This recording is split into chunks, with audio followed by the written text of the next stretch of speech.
네, 자, 이번 시간에는 염색체와 세포 분열에 대한 이론 수업을 진행할게요. 이 염색체와 세포 분열은 유전의 제일 앞부분으로 이론상으로는 가장 좀 중요한 내용들이 많이 들어 있습니다. 그래서 내용 자체가 이렇게 어렵진 않은데, 근데 이번 시간에 배우는 그런 내용들은 유전 단원 전반적인 어떤 내용에 좀 깔려 있는 그런 이론이라고 생각하시면 되고요. 굉장히 중요한 내용들이 많이 들어 있으니까 내용 정리 위주로 꼭 잘 하셔야 그 다음 단원 또는 이번 단원에 나오는 여러 가지 응용 문제들을 잘 풀 수 있습니다.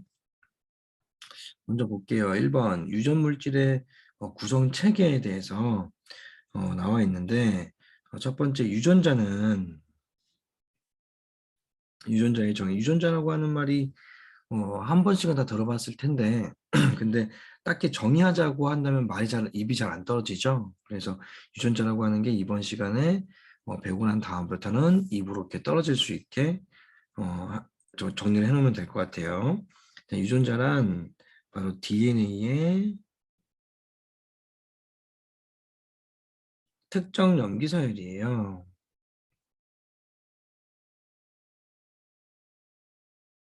이게 무슨 말이냐면 예를 들면 이게 DNA가 이렇게 있어요.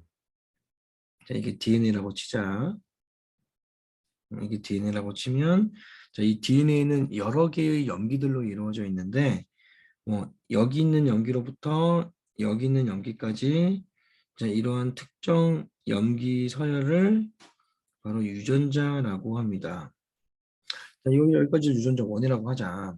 그러면 이 부분부터 이 부분까지의 염기들의 순서를 유전자 2라고 하면 그럼 이 사이는 그만 뭐냐면 여기 사이가 좀 비죠? 자, 이 사이는 유전 정보가 들어있지 않은 부분이에요. 자, 이것처럼 유전자라고 하는 게 이 DNA의 특정 염기들의 서열이기 때문에 유전자가 DNA 안에 포함되는 개념이라고 보시면 됩니다. 자, 그러면 유전 물질의 전체적인 어떤 구성 체계를 좀 정리해주면 가장 기본 단위는 뉴클레오타이드예요. 뉴클레오타이드.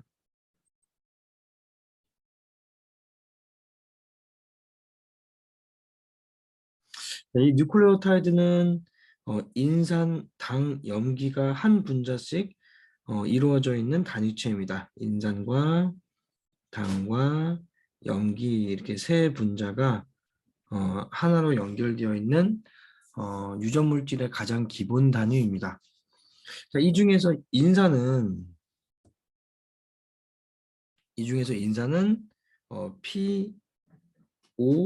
POH로 이루어져 있습니다. 구성 원소가. 자, P는 인이고요. 그리고 O는 산소고 H는 수소죠. 자, 그리고 당은 탄수화물의 일종으로 CHO로 이루어져 있고요. 그리고 염기는 구성 원소가 CHON으로 이루어져 있습니다. 자, 근데 CHON으로 이루어져 있는 또 다른 물질이 있죠? 이게 뭐냐면 자, 염기에서 선을 빼서 이렇게 CF라고 적어주고요. 자, 단백질이라고 하는 물질도 구성 원소가 CHON이에요.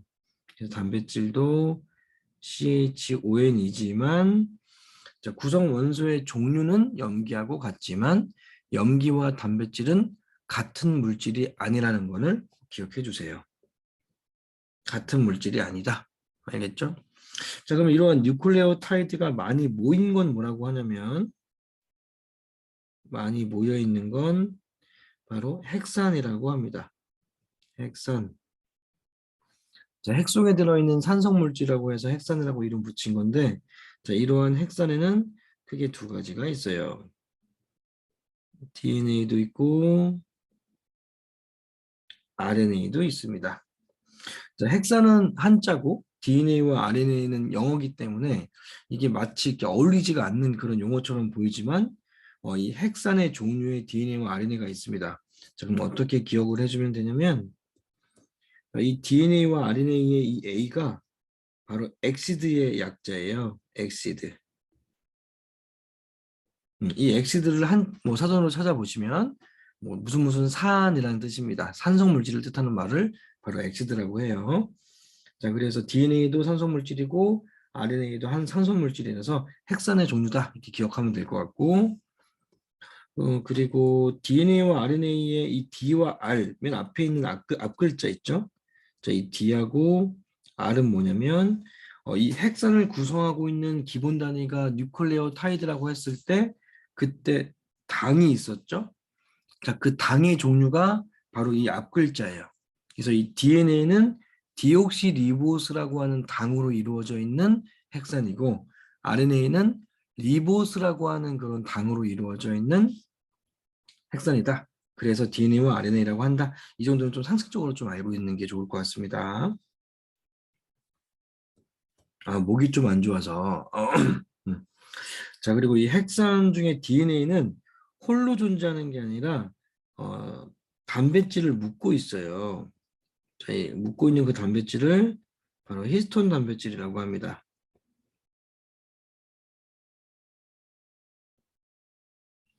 이런 히스톤 단백질을 묶고 있는 이러한 기본 단위를 뉴클레오솜이라고 해요. 뉴클레오솜.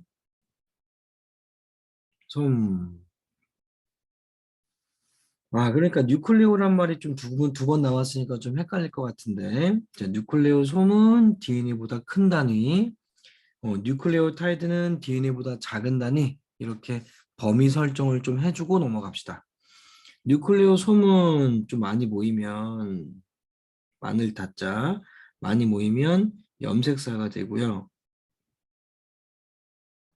염색사가 이제 꼬이고 꼬여서 응축이 되면 염색체가 돼요. 자, 이렇게 구성체계는 이러한 구성체계를 이루고 있습니다. 자, 이 중에서 단백질의 역할이 좀 궁금한데, 히스톤 단백질이 이 핵산이라고 하는 물질은 DNA와 RNA인데 특징이 마이너스 전하를 띠고요. 자, 그리고 산성을 나타내요. 자, 이 DNA와 RNA를 비롯한 이런 핵산들이 마이너스 전하를 띠는 이유가 바로 구성하고 있는 인산의 특징이 마이너스 전하를 띠기 때문이에요. 마이너스 전하를 띠고 산성을 띠기 때문에 이런 인산이 많이 모여있는 핵산들도 마이너스 전하와 산성을 띱니다. 자, 이 얘기를 왜 하냐면 그림을 한번 그려볼게요. 이제 이게 만약에 염색사라고 치자. 자, 그럼 염색사면 중간중간에 히스톤 단백질이 묶여있는 뉴클레오솜이 이렇게 있겠죠? 음. 자, 근데 단백질이 묶여있지 않는 이러한 선 부분은 여기 선 부분은 아마 DNA일 거예요. 자, 이 부분은 뉴클레오솜이고, 자, 근데 이 DNA는 핵산이니까 마이너스 전하를 띈다 그랬죠? 마이너스를 띄어요. 그럼 여기도 마이너스 전하를 띄겠죠? 자, 그러면 이 DNA인 부분과 DNA인 부분이 서로 붙을 수 있을까요? 없을까요? 붙을 수가 없죠. 둘 다 마이너스를 띄기 때문에 반발력이 작용을 합니다. 자, 그러면 이 염색사들은 꼬일 수가 없게 되잖아요. 그래서 구성하고 있는 뉴클레오솜의 단백질과 단백질들이 서로 붙으면서 꼬이는 거예요. 알겠죠? 그러니까 히스톤 단백질은 바로 염색사를 염색체로 응축하는 데 관여도 하는구나. 그래서 밑에다가 좀 쓸게요. 단백질의 기능은 두 가지입니다. 첫 번째, 자, DNA가 단백질을 묶게 함으로써 DNA의 구조적인 안정성을 높여주기도 하고,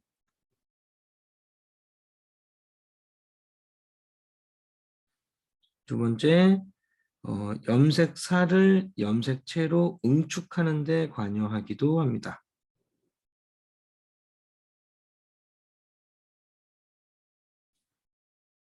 됐죠? 자, 이렇게 쓴 모습이 좀 축소하면 이렇게 돼요. 자, 넘어갈게요. 자, 그 다음에 중요한 게 이제 상도염색체인데, 상도염색체하고 이렇게 염색 분체쌍을 구분하는 거 굉장히 중요한데요. 여기다가 별표 3개 쳐주세요. 굉장히 중요합니다. 이거 다시.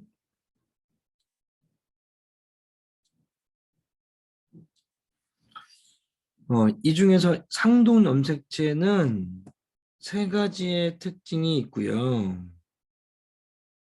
염색 분체쌍도 3가지의 특징이 있습니다. 자, 비교해서 잘 구분할 수 있도록 합시다. 첫 번째, 상도염체는 모양과 크기가 같은 염색체 쌍이에요. 근데 그냥 쌍이 아니라 염색체 쌍과의 관계예요. 자, 관계에다가 동그라미. 이게 무슨 말이냐면 예를 한번 들어볼게요. 만약에 아빠하고 엄마가 모두 있다 치자. 자, 그러면 이 아빠와 엄마는 부부 관계죠. 자, 그러니까 아빠하고 엄마가 모두 있을 때는 부부가 2명이라고 얘기할 수 있죠. 맞죠? 자, 근데 만약에 엄마가 사라졌어요. 영영 사라졌어요. 그러면 아빠 혼자 남았을 때는 부부가 몇 명일까요? 그럴 때는 부부가 1명이 아니라 엄마가 아예 사라져 버렸으면 부부 관계는 끊어진 거죠. 그러니까 아빠가 혼자 있다 하더라도 부부는 0명이 되죠. 자, 이것처럼 상동 염색체는 서로에 대한 상동이야. 그래서 이 서로에 대해서 서로 상동 관계인 염색체가 상동 염색체라서 둘이 같이 있을 때는 상동 염색체를 2개라고 얘기할 수 있지만 만약에 이 중에서 하나의 염색체가 없어져 버리면 하나 남았다 그래서 상동이 하나라고 얘기할 수 없고요. 상동은 0개라고 얘기할 수 있게 된다. 알겠죠? 관계가 끊어졌기 때문에. 자, 이것처럼 상동 염색체는 관계에 대한 개념이라는 거 명심. 자, 그러면 이러한 관계가 어떻게 하면 형성이 되냐면 바로 2번째 특징이 바로 이 관계 형성의 조건입니다. 자, 2번째 특징은 어, 부모로부터 각각 하나씩 물려받아야만 해요. 부모로부터 각각 하나씩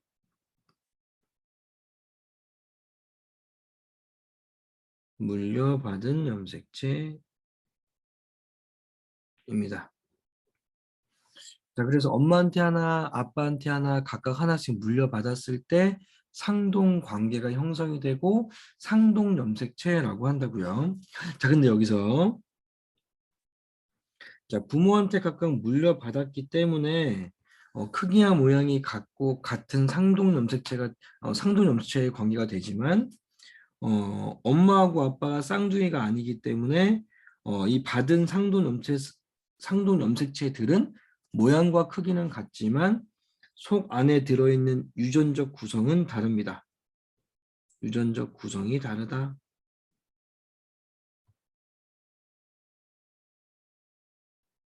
자, 여기다가 별표 쳐주세요. 중요합니다.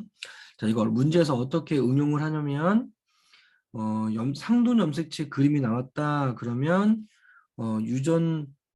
유전적인 구성은 각각 다른 유전자가 들어있겠구나라고 생각하시면 됩니다. 엄마한테 하나, 아빠한테 하나 받은 거니까. 자, 그리고 3번째 특징은 이 상돈 염색체는 붙어있지 않고 떨어져서 존재합니다. 떨어져 존재한다. 자, 이거랑 비교해서 염색 분체쌍은 첫 번째 특징은 똑같아요. 모양과 크기가 같은 염색체 쌍과의 관계입니다. 자, 마찬가지로 관계인데, 자, 그럼 이러한 관계는 어떻게 하면 형성이 되냐면,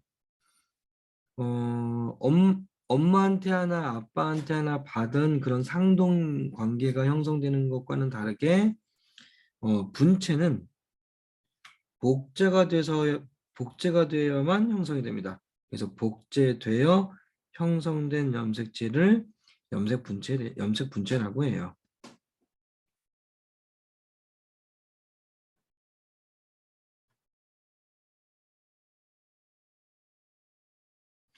와, 그러니까 복제되어 형성되었기 때문에 모양과 크기는 당연히 같지만 유전적 구성도 같겠죠. 별표 쓰고 유전적 구성도 같다.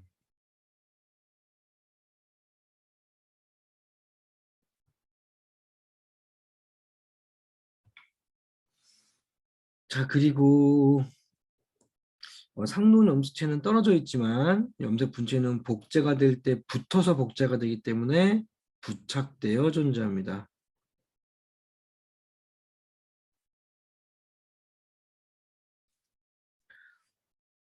자, 그 다음에 이 대립존자도 되게 중요한데요. 자, 대립존자에다가 별표 3개. 자, 이 대립존자는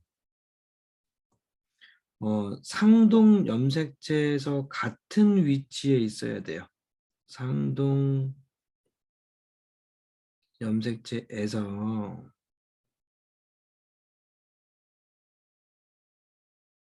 같은 위치에 있으면서 같은 형질을 결정하는 유전자를 대립존자라고 합니다. 자, 그럼 예를 들어서 한번 설명해 줄게요. 예를 들면 이 염색체는 엄마한테 받은 염색체라고 치자. 자, 엄마한테 받은 1번 염색체를 나는 이렇게 표기할게요. 자, 이거는 아빠한테 받은 염색체예요. 그래서 F1이라고 쓸게요. 자, 근데 이게 복제가 되면 붙어 있는 채로 이렇게 복제가 돼서 염색 분체가 만들어져요. 자, 그럼 복제가 된 거니까 이것도 M1이겠죠? 똑같은 거니까 복제가 됐어요. 그럼 이것도 F1이라고 얘기할 수 있겠죠? 됐죠? 지금 각각의 염색 분체마다 번호를 한번 써볼게요. 1번, 2번, 3번, 4번. 자, 그러면 첫 번째 문제. 다음 중 상동 염색체가 무엇일까요?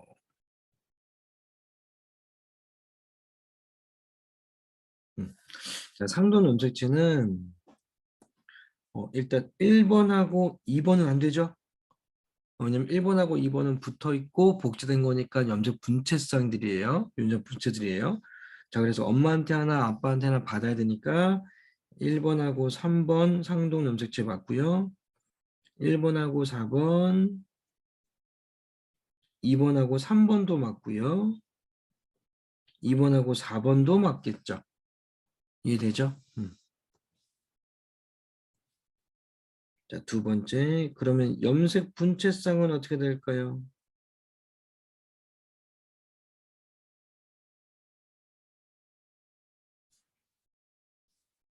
자, 염색 분체쌍은 복제가 된 거고 붙어 있어야 되니까 1번하고 2번이 염색 분체쌍이고요. 3번하고 4번이 염색 분체쌍이에요. 염색 분체들이에요. 그럼 좀 더 깊게 들어가 볼게. 이 안에 유전자가 있다 치자.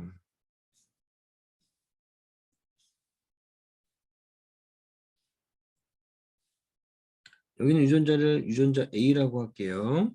자, 그러면 같은 위치에는 당연히 복제가 된 거니까 똑같은 유전자인 RGA가 들어있겠죠? 자, 그리고 아빠한테 받은 염색체의 같은 위치에는 스몰 a가 있다 치자. 그럼 여기도 마찬가지 스몰 a가 있겠죠? 자, 여기에는 라지비가 있다 치면 같은 위치에 라지비, 그리고 아빠한테 받은 거에도 라지비가 있다 치면 같은 위치에 라지비가 있을 거예요.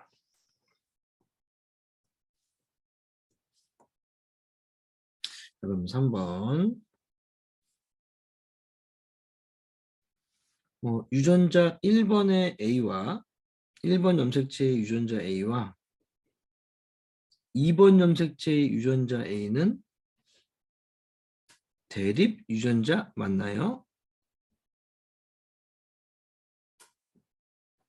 틀렸죠. 자, 왜냐면 1번하고 2번 염색체는 상동 염색체가 아니기 때문입니다. 왜냐하면 대립유전자는 상동 염색체에서 같은 위치에 있어야 되니까 이 염색체가 상동 염색체인지부터 따지시면 돼요. 알겠죠? 자, 그러니까 두 번째.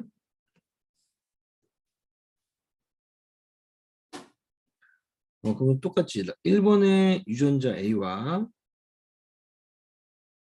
3번 염색체의 유전자 스몰 a는 대립 유전자니. 이거는 맞죠? 이제 1번하고 3번이 상동 염색체고 같은 위치에 있기 때문에 아마 같은 형질을 결정하는 유전자일 겁니다. 자, 그래서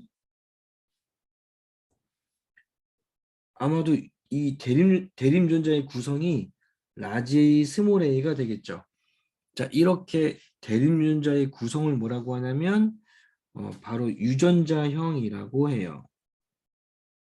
유전자형 들어봤지? 그러니까 첫 번째 있는 문제처럼 라지와 라지가 유전자형이에요 하면 틀린 말이라는 거죠. 그러니까 A에 대한 유전자형은 바로 라지 A, 스몰 a 해서 서로 다른 유전자로 이루어져 있구나. 자, 그러면 이렇게 서로 다른 유전자로 이루어져 있는 걸 뭐라고 하냐면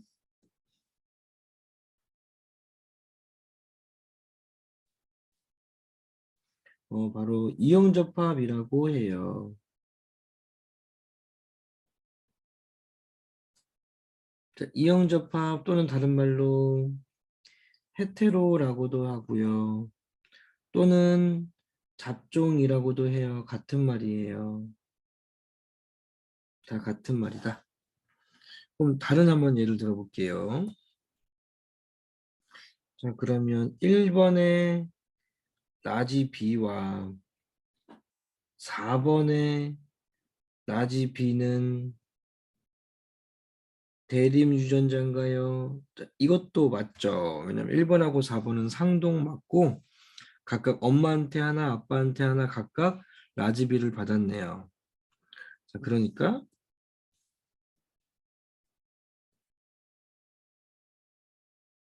자, B에 대한 대립 유전자는 바로 라지 B, 라지 B로 이루어져 있고요. 자, 이렇게 똑같은 유전자로 구성된 유전자형을 바로 동형접합이라고도 하고요. 동형접합 또는 영어로는 호모라고도 하고요. 또는 순종이라고도 합니다. 다 같은 말이에요. 자, 그리고 한 가지 예를 좀 더 들어볼게요. 자, 이것도 되게 중요한 내용인데 옆에다가 쓸게요.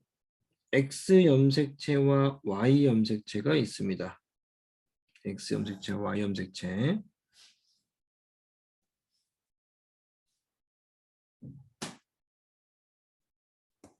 자, 그러면 첫 번째 X 염색체와 Y 염색체는 상동 염색체다.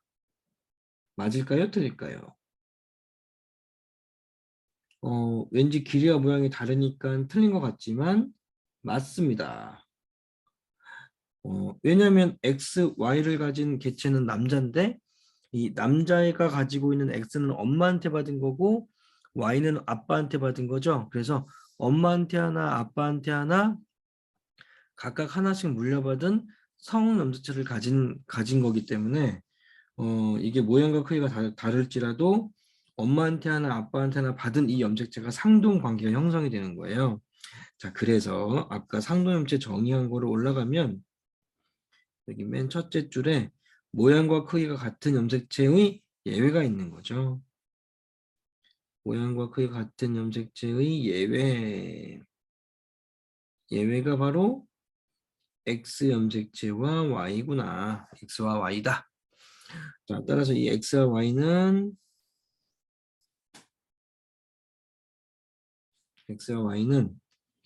모양과 크기는 다르지만 상동이 맞습니다.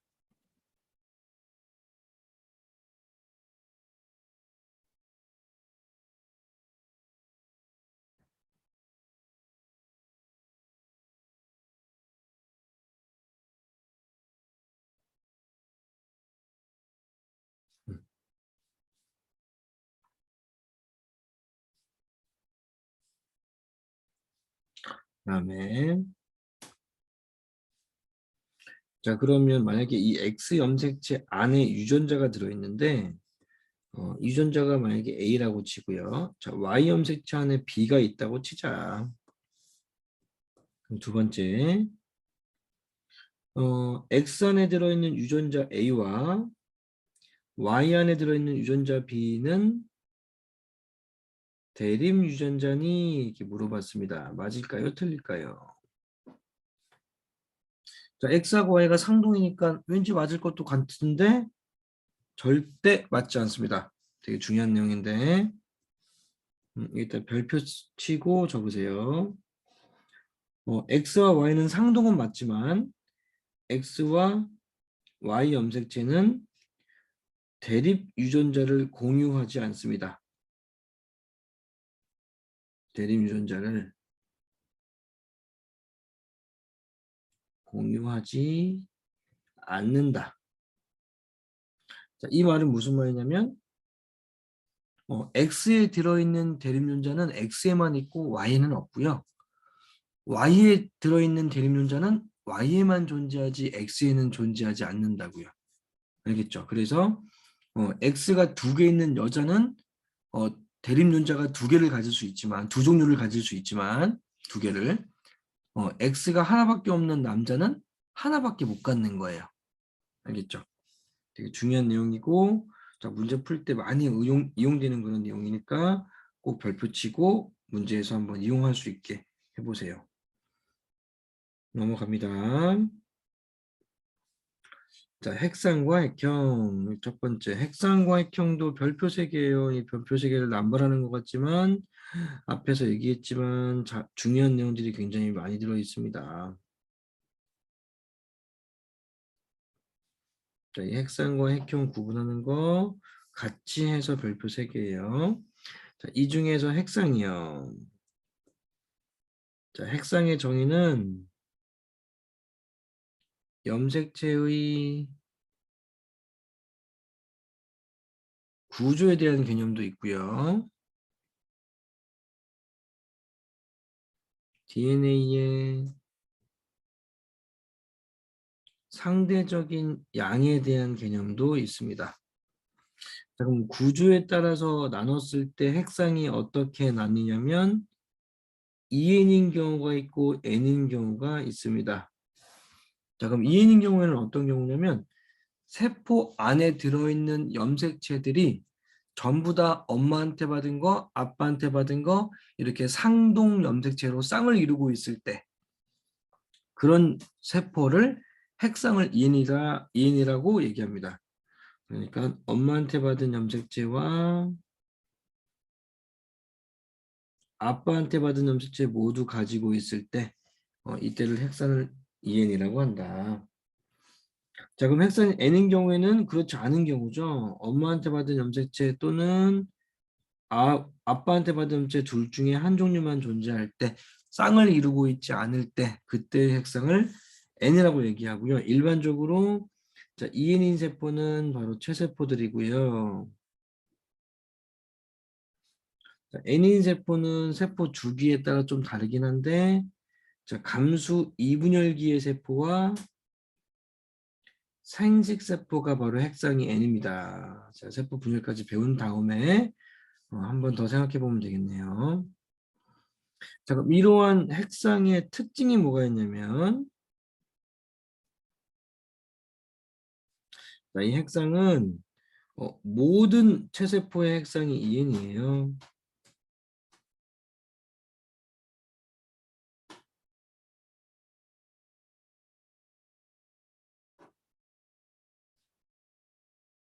EN으로 동일하다.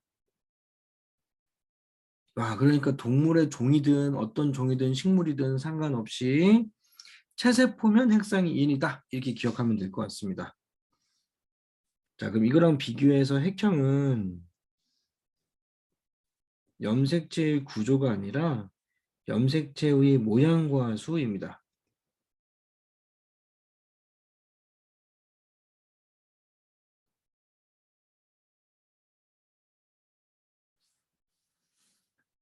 그럼 여기서 모양은 뭘 의미하냐면, 자, 모양은 뭐 세모인지 네모인지를 따지진 않을 거 아니니, 그래서 이 염색체의 모양은 바로 염색체의 길이와 두께를 의미합니다. 길이와 두께.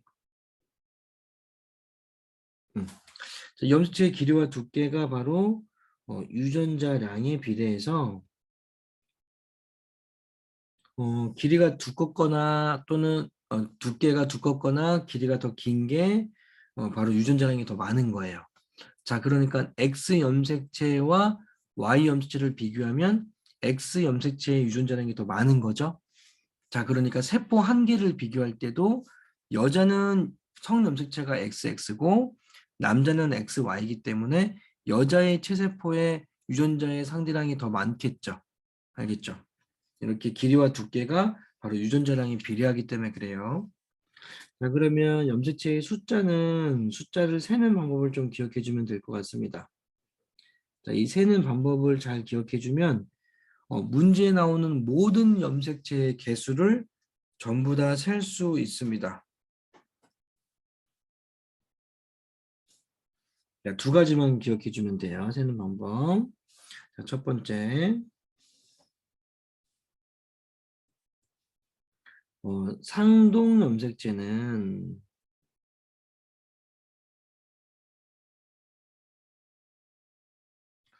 첫 부분에서 나왔던 건데 상동 염색체는 엄마한테 하나 아빠한테 하나 받았죠. 자, 그러니까 유전적 구성이 다르다 그랬잖아요. 그러면 겉에 있는 모양과 크기는 같을지라도 속에 들어있는 유전적 구성이 다르니까 같은 종류의 염색체라고 볼 수 없죠. 그래서 염색체를 두 개로 카운팅합니다. 자, 그럼 이거랑 비교해서 염색 분체쌍은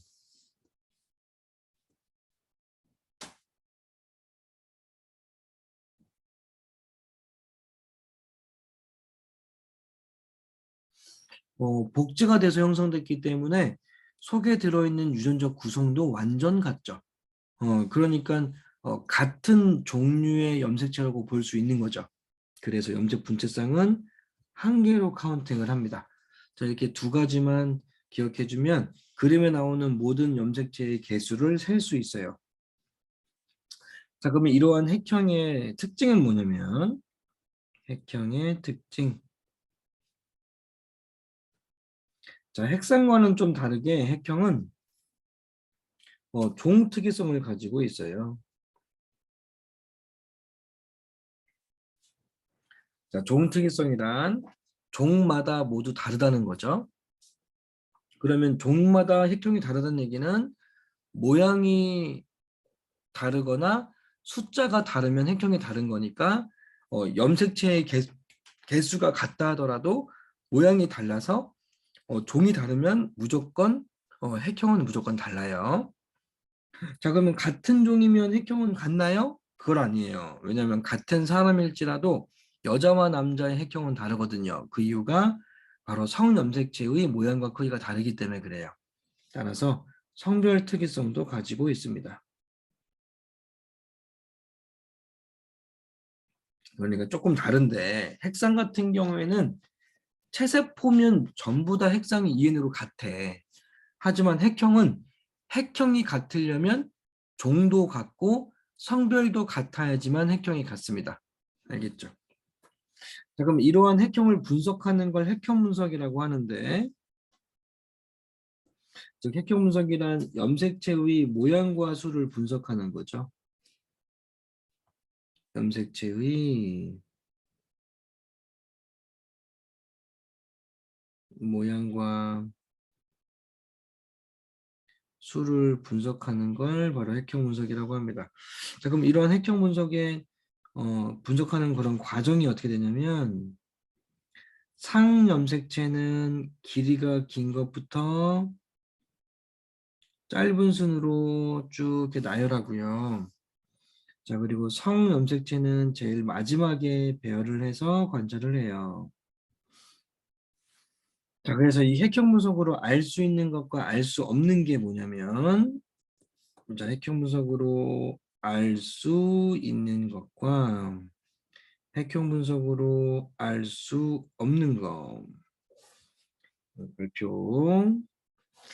핵형 분석으로 알 수 있는 건 염색체의 길이와 두께가 유전자량에 비례하니까 어떤 염색체의 유전자가 더 많다 적다 비교할 수 있죠.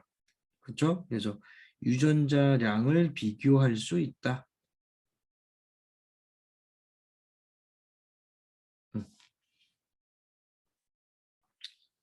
음. 그리고 가장 마지막에 들어있는 염색체가 성염색체니까 XX인지 XY인지를 통하여 성별을 구분할 수도 있겠네요. 자, 그리고 나중에 이제 배우는 내용인데, 사람의 유전병이라고 돌연변이 파트에서 염색체 이상에 의한 돌연변이도 판정 가능합니다. 염색체를 분석하는 거니까 염색체 이상 돌연변이를 판정할 수 있겠죠.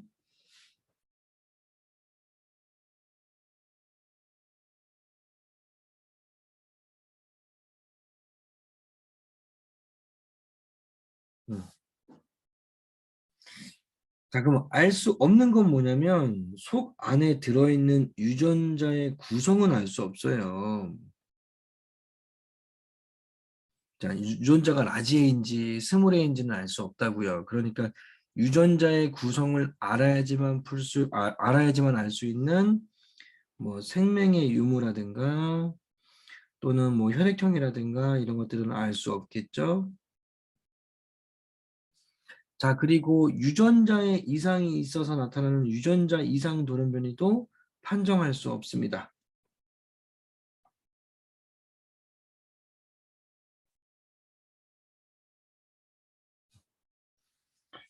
자, 그럼 이런 핵형 분석을 좀 조금 자세히 좀 볼게요. 그래서 어, 문제 나눠준 프린트 있죠? 문제 10문제 들어있는 프린트 잠깐 볼게요. 4번이에요. 4번 볼게요.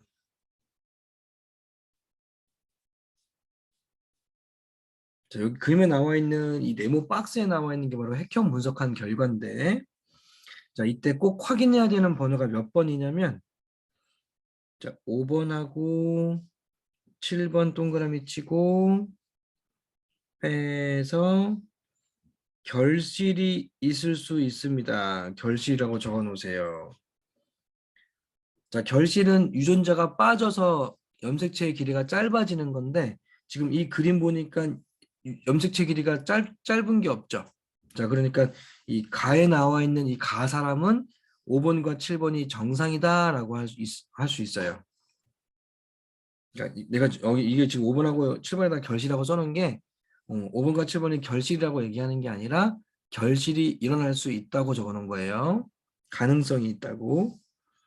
그다음에 18번하고 21번은 염색체 개수가 하나 많을 수 있습니다.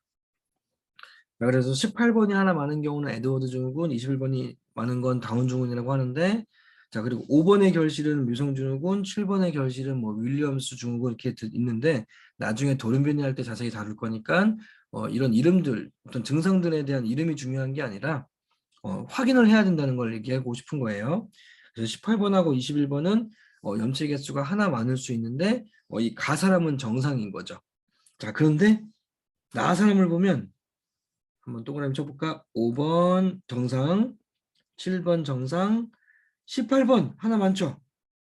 원래 2개 있어야 되는데 지금 3개 있죠. 염색 분체 이거는 염치가 1개니까 그지? 똑같은 복제된 거니까 18번은 지금 18번의 염치가 지금 3개 있잖아요. 자, 그리고 21번은 정상이네요. 자, 그래서 자, 간은 정상이라고 얘기할 수 있고요. 자, 그리고 마지막에 성염체도 확인하셔야 돼요. 성염체도 자, 이 성염체는 염체가 하나가 많거나 또는 하나가 적을 수 있습니다. 자, 근데 얘는 2개 있죠? X가 2개 있으니까 정상이죠? 그래서 이 정상인 여자라고 얘기할 수 있습니다. 간은 바로 정상 여자구나. 자, 이렇게 정상 여자의 핵상과 염색체 수를 한번 써볼게요. 자, 그럼 1번에도 2개 있죠. 1번에 염체가 염색 분체쌍은 1개로 치는 거니까 1개, 2개 있죠. 그래서 1개는 엄마한테 받은 거, 1개는 아빠한테 받은 상동 염색체예요. 2번도 엄마, 아빠, 3번도 엄마, 아빠 다 쌍으로 이루고 있죠. 자, 그러니까 이러한 가해 세포의 핵상은 엄마 거와 아빠 께 모두 쌍을 이루고 있으니까 EN이라고 하는구나. 됐죠? 근데 상과 성을 구분할 수 있잖아요. 자, 상은 22번까지 2개씩 있으니까 상은 44개가 있고 성 염색체는 X하고 X가 있구나 라는 걸 알 수 있네요. 자, 그럼 나는요. 자, 나는 1번부터 22번까지 성염체까지 전부 다 쌍을 이루고 있어요. 근데 여기 하나가 더 많죠. 원래 2개 있어야 되는데 하나가 더 많잖아요. 그래서 쌍을 이루고 있긴 한데 1개가 많아요. 그래서 2n 플러스 1이에요. 그러니까 원래 정상이면 상이 44개여야 되는데 하나 많으니까 45고요. 상 염색체 개수는. 그리고 성은 X, Y니까 남자네요. 자, 이러한 사람을 18번이 하나 많은 이러한 사람을 윌리엄스 증후군이라고 합니다. 윌리엄스 증후군인 남자, 남자라고 얘기할 수 있습니다.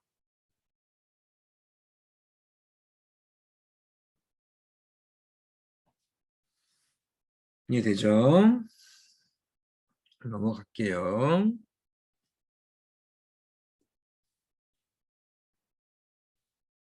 자, 뒷점 보세요.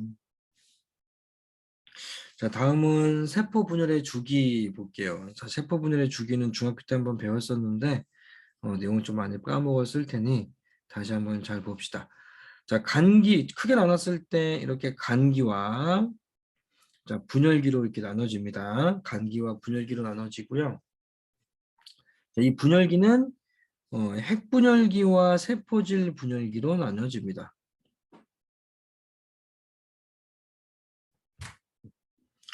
자, 그리고 이 핵분열기는 이 전기, 중기, 후기, 말기로 이렇게 나눠지고요. 자, 그리고 간기는 분열기와 분열기 있죠. 분열기는 뭐 M기라고도 이렇게 하는데, 자, 이 분열기와 분열기의 사이에 있는 걸 바로 간기라고 하고요. 사이에 있다 그래서 사이 간자 쓰는 거고, 영어로는 갭이라고 얘기해요. 갭 페이스, 갭이라고 한다. 그래서 이 간기를 세분화해서 나눌 때 바로 G1기, S기, G2기로 나뉘는데 그때 G가 바로 갭이란 뜻이에요. 갭. 그러니까 갭1, G1기, S기, 갭2 이렇게 3개로 나뉘는구나. 원래 아래 첨자로 써야 되는데 그냥 숫자로 써 있어가지고 다시 한번 쓴 거예요. 자, 그럼 이 간기의 공통적인 특징은 간기는 아직 분열하고 있지 않잖아요. 그래서 아직 분열은 하고 있지 않기 때문에 염색사로 존재합니다. 음. 자, 염색사로 존재할 때는 너무너무 가느다랗기 때문에 정보의 유실이 될 수 있어요. 그래서 핵막과 인이 뚜렷합니다. 핵막으로 가둬놓는 거죠.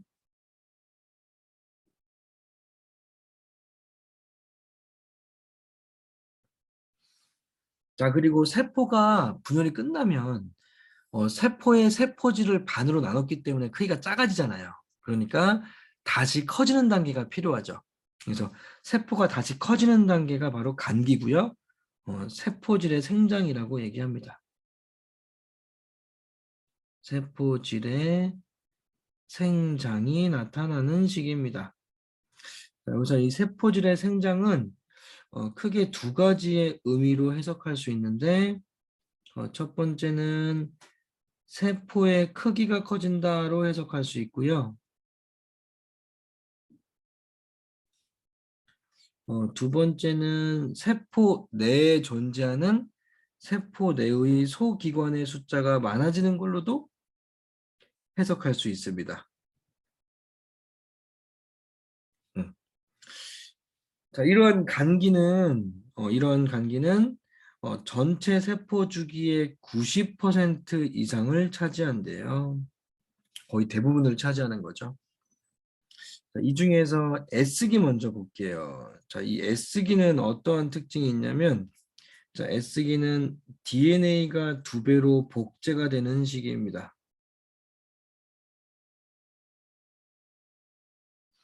이 DNA가 2배로 복제되는 건 S기 때 일어나지만 이 DNA가 2배로 복제하기 위해 필요한 여러 가지 요소들은 바로 그 전 단계인 G1기 때 만들어져야 돼요. 그렇죠? 미리미리 준비해야죠. 그래서 G1기 때 복제하기 위한 여러 가지 효소를 많이 만들어 놓고요. 자, 그런데 이 효소는 단백질로 이루어져 있죠? 단백질을 합성하는 소기관은 리보솜이니까 리보솜도 많이 늘려놔요. 리보솜의 수가 증가된다. 자, 근데 이러한 리보솜이 핵에 인해서 만들어진대요. 핵 안에 이렇게 점 같은 거 있잖아요. 거기서 만들어진대요. 그래서 인이 발달한다라는 거. 좀 이어지죠, 내용이. 단순하게 암기하는 게 아니라 이렇게 이어지면서 내용들을 정리하면 될 것 같습니다. 자, 그럼 G2기의 내용을 하려고 하는데, 자, 지원기를 먼저 하지 않고 S기를 먼저 했던 것처럼, 자, 이 G2기는 그 다음 단계를 준비하는 단계라서, 그 다음 단계를 먼저 볼게요. 자, 그 다음 단계인 핵분열기의 전기, 드디어 분열기가 시작됐습니다. 그러니까, 자, 분열기가 시작됐으니까, 염색사가 염색체로 바뀌기 시작하겠죠.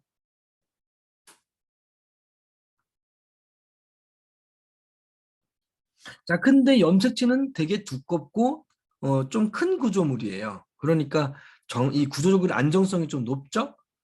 그래서 핵이라고 하는 구조물이 필요가 없겠죠. 구조가 안정적이니까. 그래서 핵막과 인이 사라집니다.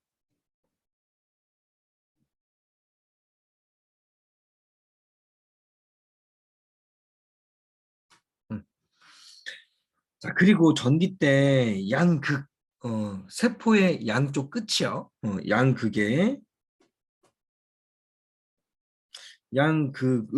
양극에 있는 중심체라고 하는 소기관이 있는데 이 중심체에서 방추사가 형성되기 시작해요. 이 방추사가 염색체에 달라붙어서 염색체를 양쪽으로 끌어당기면서 염체가 나눠지게 하는 그런 실과 같은 그런 구조물이 바로 방추사라고 불러요. 자, 이런 방추사가 형성되기 시작하더라. 자, 그러면 이 중심체가 양극에 하나씩 있으니까 중심체 몇 개 있어야 돼? 2개 있어야죠. 그 2개를 바로 G2기, 그 전 단계에서 미리 만들어 놓습니다. 그래서 이 G2기 때 중심체를 2개를 완성해요. 이 중심체가 어떤 구조물이냐면, 자, 그림을 좀 그려볼게요. 자, 중심체가 원래는 이 한 개는 중심립인데, 자, 이 중심립이 이렇게 가느다란 어떤 미세 소관이라고 하는데, 이 가느다란 관으로 이루어져 있는 이런 원통형의 구조입니다.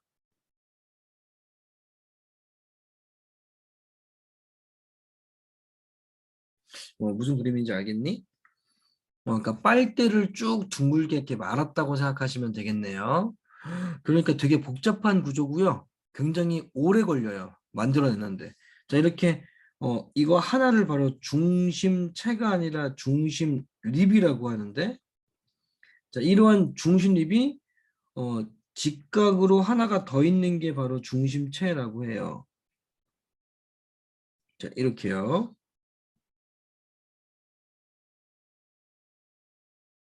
자, 무슨 그림인지 알겠죠? 그래서 이 두 개를 같이 봤을 때 중심체라고 한다. 그럼 아까도 얘기했지만 중심립은 굉장히 복잡한 구조고 만들어지는데 시간이 오래 걸린다고 했어요. 그러면 이 중심체를 G2기 동안 두 개를 다 만들기는 어려워서 처음부터 계속 만들어서 결국에 G2기 때 두 개를 완성했던 거예요. 자, 그래서 정리해 줄게요. G1기 때 중심 립의 개수와 중심체 개수가 몇 개냐면, 자, 중심립은 G1기 때 한 개입니다. 중심립이 한 개밖에 없으니까 중심체를 구성할 수가 없죠. 그래서 한 개입니다. 자, S기 때는 중심립이 두 개가 돼요. 그래서 중심립 두 개가 모여서 중심체 한 개가 되니까 중심체가 한 개가 돼요. G2기 때 드디어 중심립이 네 개고 중심체가 두 개가 완성이 됩니다. 그러니까 중심체가 두 개가 완성이 되는 건 G2기지만 S기 때 중심체를 관찰은 가능하겠죠. 알겠죠? 넘어갑니다. 자, 그다음에 중기 때는 이렇게 전기 때 만들어진 염색체가 중앙으로 배열 또는 적도면에 배열됩니다. 염색체가 중앙으로 배열. 자, 중앙으로 배열됐으니까 염색체의 길이를 구하기가 편하죠. 왜냐하면 이게 퍼져 있을 때는 막 이렇게 꼬부라져 있어요. 그러니까 길이가 긴 건지 짧은 건지 알 수가 없어. 근데 가운데로 배열되어 있으면 쫙쫙 펴져 있죠. 그래서 자, 길이가 긴 거, 길이가 짧은 거 이걸로 보기가 되게 편하죠. 그래서 이 중기는 바로 관찰이 용이한 시기다라고 얘기합니다. 자, 이 관찰이 용이한 시기인 중기가 아쉽게도 세포 주기 중 가장 짧아요.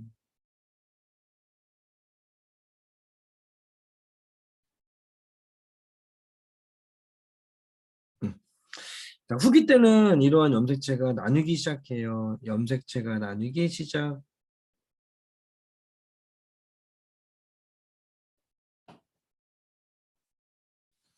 자, 말기 때는 이러한 핵 분열이 끝나서요. 핵 분열이 종류가 나타납니다. 다 끝났다는 얘기예요. 핵 분열은. 자, 그럼 핵 분열이 끝났다는 얘기는 핵이 두 개가 만들어졌겠죠. 그래서 이때 만들어진 핵을 바로 딸핵이라고 해요. 딸핵 두 개가 형성됩니다.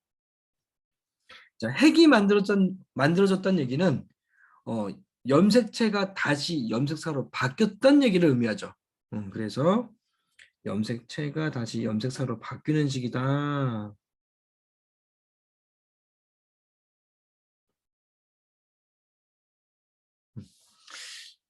자, 그리고 세포질 분열을 시작하는 시기이기도 합니다. 세포질 분열을 시작한다. 하지만 끝나진 아직 않았나 봐요. 그래서 세포질 분열을 시작한다.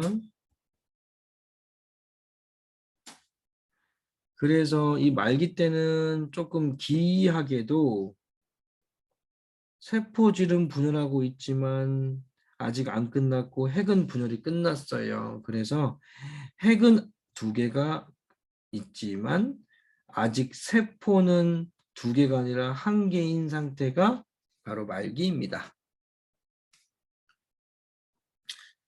자, 그래서 이 말기 이후에 세포질 분열이 이제 완료가 되는데, 자, 세포질 분열은 동물 세포와 식물 세포가 조금 다르게 분열된대요. 자, 동물 세포는 가장 바깥쪽이 말랑말랑하죠. 자, 말랑말랑한 세포막으로 둘러싸여 있기 때문에 자, 두부를 쫙 누르면 잘리는 것처럼 바깥쪽에서 안쪽으로 세포질이 만입이 나타나면 일어나면서 세포질이 분열이 됩니다. 자, 세포질의 만입.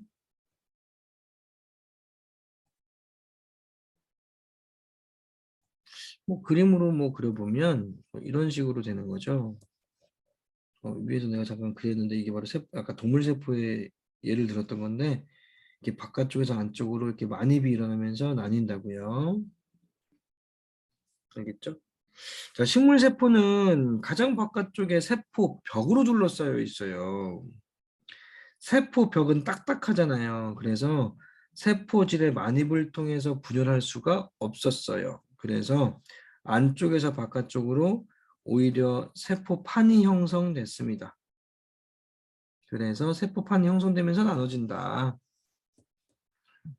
그림으로 나타내면 안에서 바깥쪽으로 세포판이 형성된다는 거죠. 이러한 가운데 있는 게 바로 세포판이다 이거죠. 자, 그 다음에 이제 그래프인데요. 이게 DNA 상대량에 따른 어떤 세포수 그래프예요. 이를 한번 도와보자.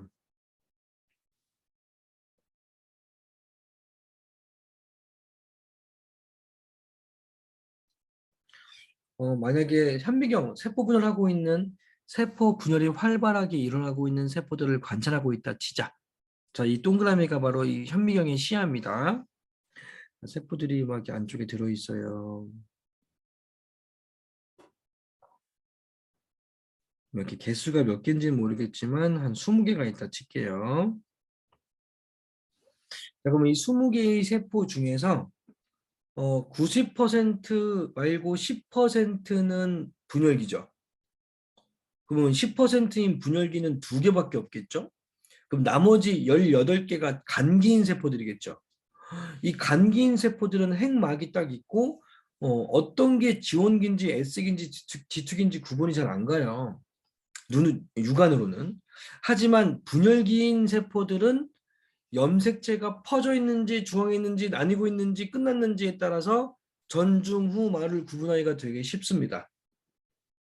자, 근데 문제는 거의 대부분을 차지하고 있는 건 간기라는 거죠. 그래서 세포 생물학자가 이 간기에 있는 이 세포들이 대체 어떤 게 지원기인지 S기인지 지투기인지가 궁금했던 거예요. 그래서 지원기와 S기와 지투기가 가장 큰 차이점이 있는 게 뭐지? 를 생각했더니 바로 DNA 상대량이었던 거죠. 왜냐하면 S기 때 복제가 되고 지원기 때는 복제가 되기 전이고 S기 때 복제가 끝나고 난 다음에 2배가 된 상태가 바로 G2기잖아요. 그러니까 DNA의 양을 비교하면 알 수 있겠다라고 생각을 했던 거죠. 근데 DNA 양을 막 이렇게 셀 수는 없잖아요. 그래서 핵에다가 이렇게 빛을 투과시켰을 때 많이 통과하면 상대량이 많은 거, 적게 통과하면 상대량이 많은 거 이렇게 판단을 한 거예요. 그래서 DNA 상대량을 한번 측정을 해봤더니 1 이렇게 있더라. 그리고 뭐 1.2인 거 있더라. 1.4, 뭐 2 이렇게 있더라. 그래서 이 개수를 세 가지고 그래프로 나타낸 게 바로 위에 있는 그래프예요. 자, 1인 거 몇 마리 몇 개, 사이에 있는 거 1.2, 1.4, 1.6개 몇 개, 2인 거 몇 개, 이렇게 그래프로 나타낸 거죠. 자, 그럼 이 그래프를 나타낸 목적은 간기의 어떤 세포가 지원기인지 S기인지 지축인지가 궁금했던 거기 때문에 이 그래프 해석할 때도 이 DNA 상대량에 따른 각각의 세포들이 어떤 세포 주기인지를 판단하는 얘기입니다.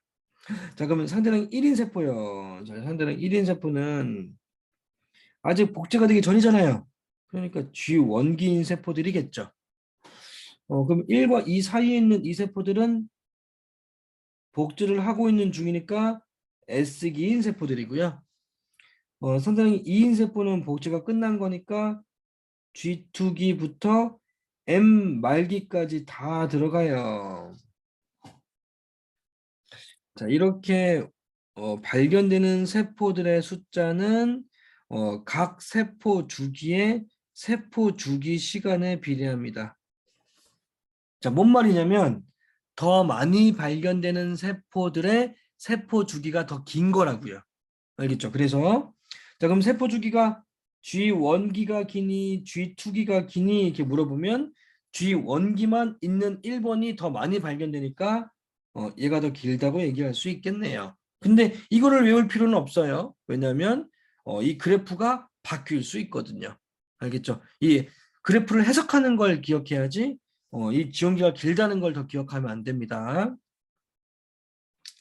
자, 근데 자, 이러한 세포수 그래프가 모든 세포수가 이렇게 나타내는 게 아니더라 이거죠. 그래서 오른쪽에 맨 위를 보면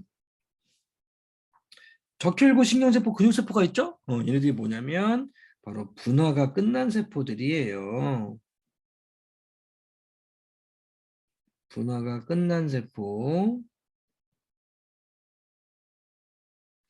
이렇게 분화가 끝난 세포의 경우에는 어떻게 되냐면 중요합니다. 별표. G1기에서 멈춰버린대요. 분열이.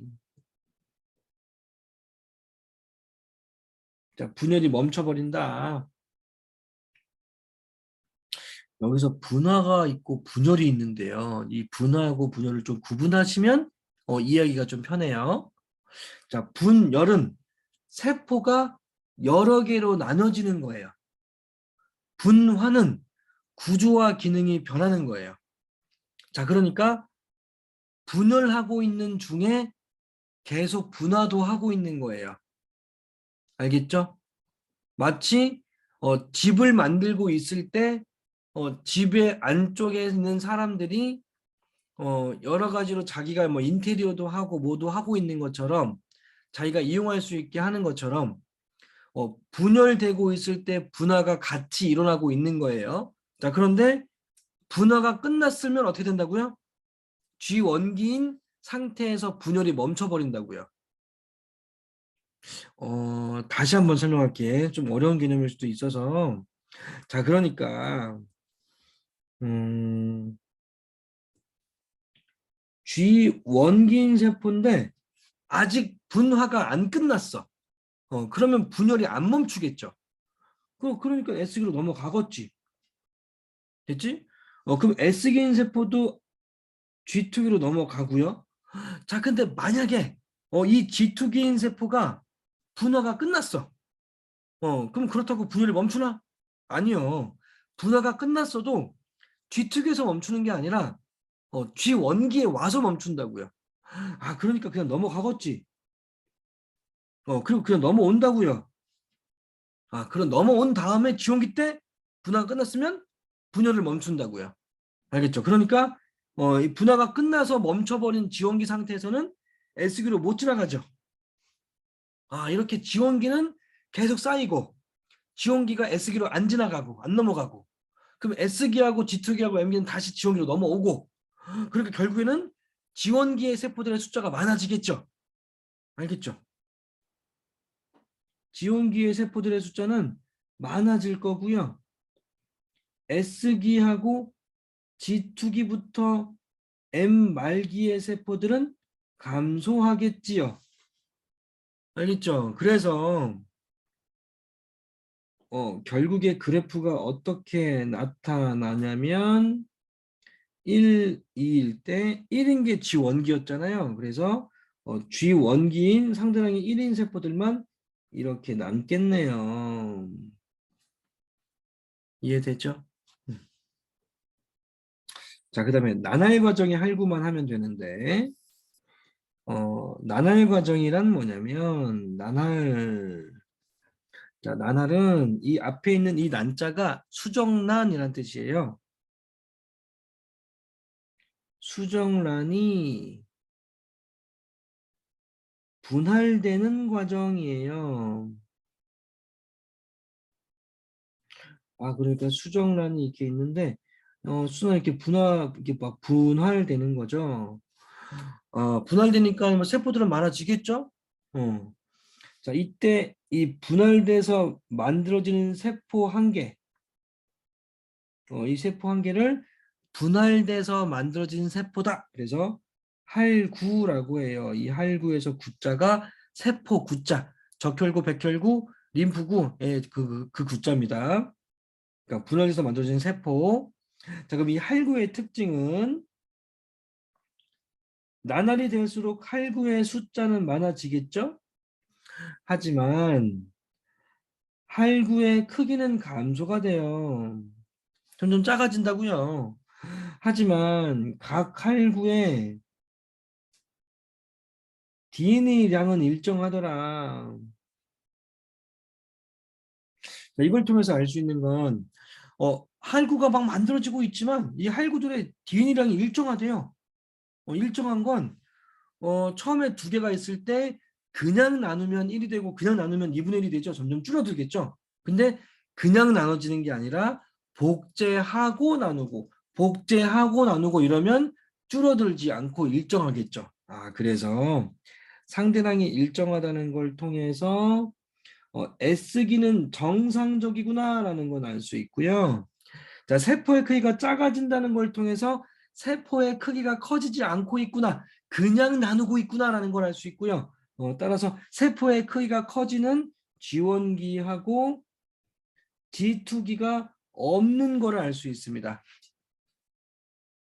근데 왜 지원기하고 G2기가 중요한데 왜 없나요? 막 이렇게 물어보는 그런 학생들이 있더라고요. 좀 이상하긴 하죠.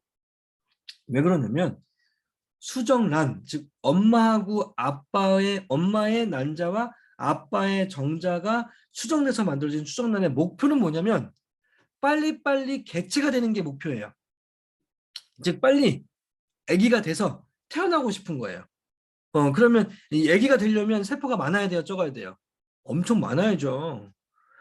세포가 많아야 되는데 일반적으로 우리 몸의 세포가 한 번 분열하는데 25시간이 걸려요. 그럼 언제 이렇게 세포 많이 늘릴 거야? 오래 걸릴 거 아니니? 그러니까 빨리 세포를 많이 늘리려면 세포 주기를 짧게 해야죠. 그래서 세포 주기 중에 가장 길이가 많이 차지하고 있는 지형기하고 지투기를 없애버린 거예요. 그래서 원래 25시간 걸리는 이 시간을 3시간 이내로 그냥 줄여버린 거죠.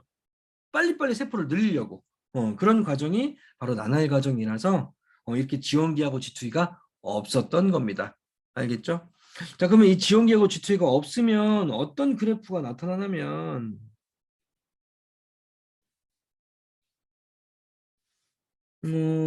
일반적으로 이렇게 이론상마다 조금씩 다른데 이렇게 1인 세포들이 이렇게 적게 나와 있거나 아예 이렇게 그림을 주지 않더라고요. 좀 차이가 있는 거예요. 자, 그리고 1과 2 사이는 조금 높게 그림을 좀 주더라고요. 자, 그리고 2인 것도 이렇게 조그맣게 이렇게 주더라고요. 이렇게 나타나면 나나의 가정이 할구다 이렇게 생각하시면 됩니다. 자, 여기까지 이론할 거고요. 보강을 좀 만약에 수업을 좀 안 나온 학생들 같은 경우에는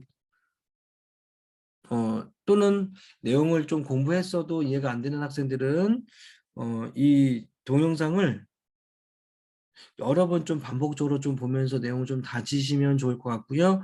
필기 잘 하시기 바랍니다.